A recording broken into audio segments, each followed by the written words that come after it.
first sign of trouble and you won't know what's hit you. These belong to a boy there can be no excuse to shield. Don't even think about saying a word, because you know what'll happen.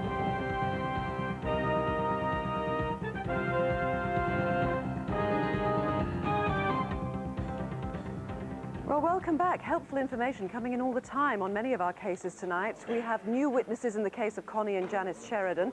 Overwhelmed with calls we have been about the rape on a train, some of those calls tying in possible names of attackers with the ring and the watch, and some interesting developments as well on the disappearance of Stephen Varra.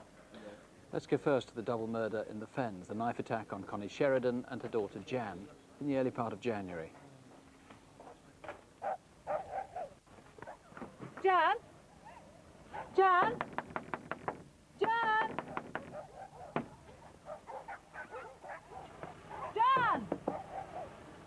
Paul Sheridan, you said, Paul Chapman, you said earlier that one of the lines of inquiry you were looking at was that this was a sex offence. Now, what sort of cause has that prompted? It's prompted lots and lots of calls where we've been given the names of people who've either got previous convictions for sexual offences, or they're names of people who are, they've been behaving strangely, and it is very, very encouraging. There are lots and lots of new leads for us as a result of this information that's come in tonight. And you're still looking for that sort of call, anybody who may have acted strangely in that area? We're still looking for that information, and we've still got calls coming in as we speak.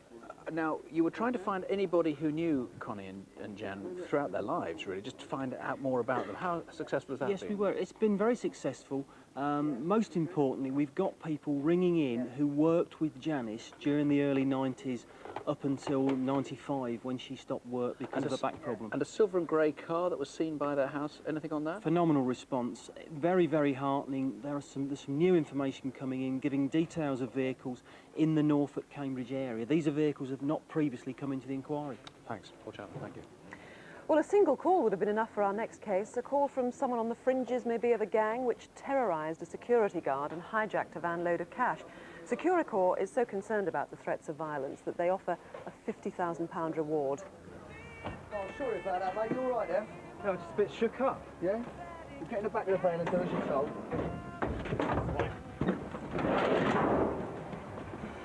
Right, listen to me, you listening?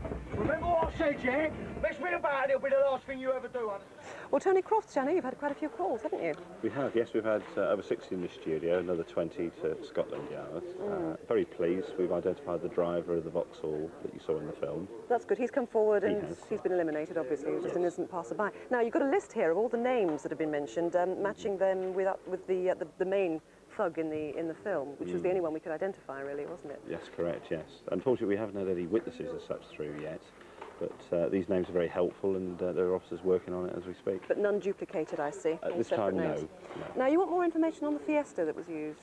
Yes, there's been a few suggestions about it being perhaps an ex-British Telecom van and the like, but in particular I'd emphasise that I'm interested in where it has been.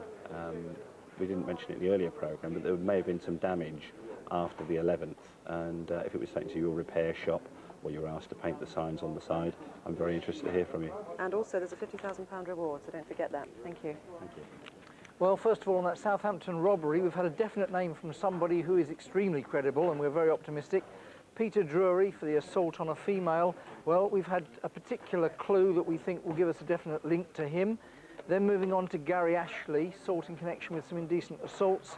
Well, Ashton-under-Lyne, Manchester and Maidstone have been mentioned as possible sightings.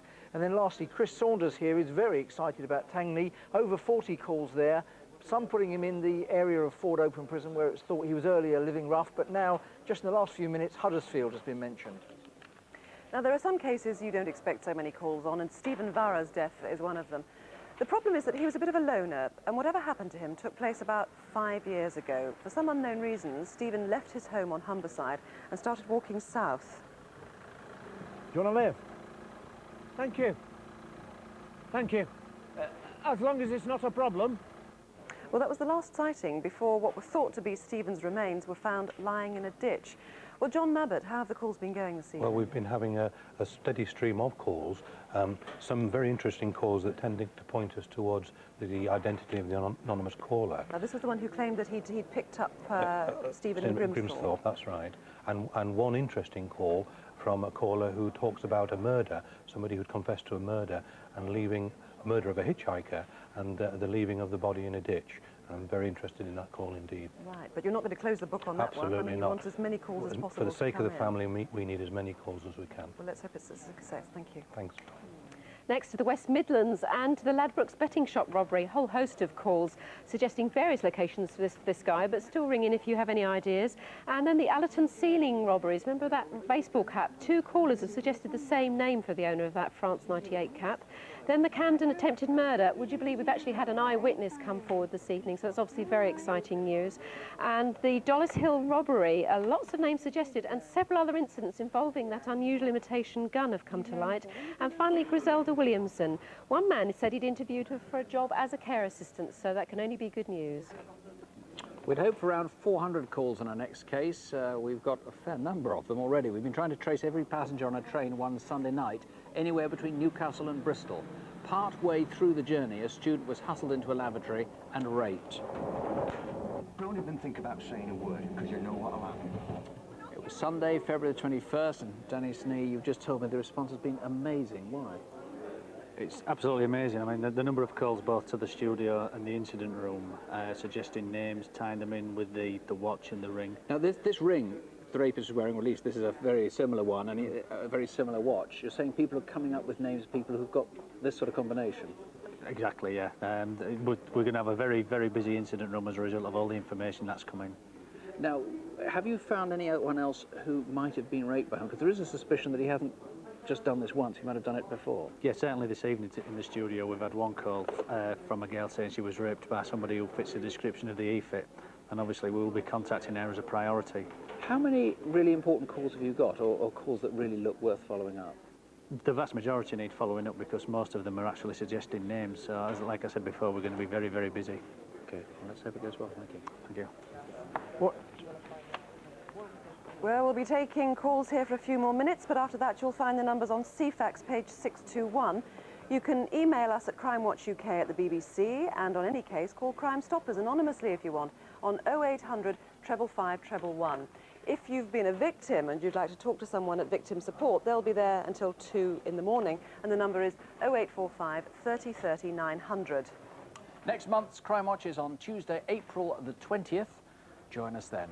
And with Crime Watch working on these cases, with the crime rate falling, and thousands of people calling in to help right now, don't have nightmares. Do sleep well. Good night. Good night.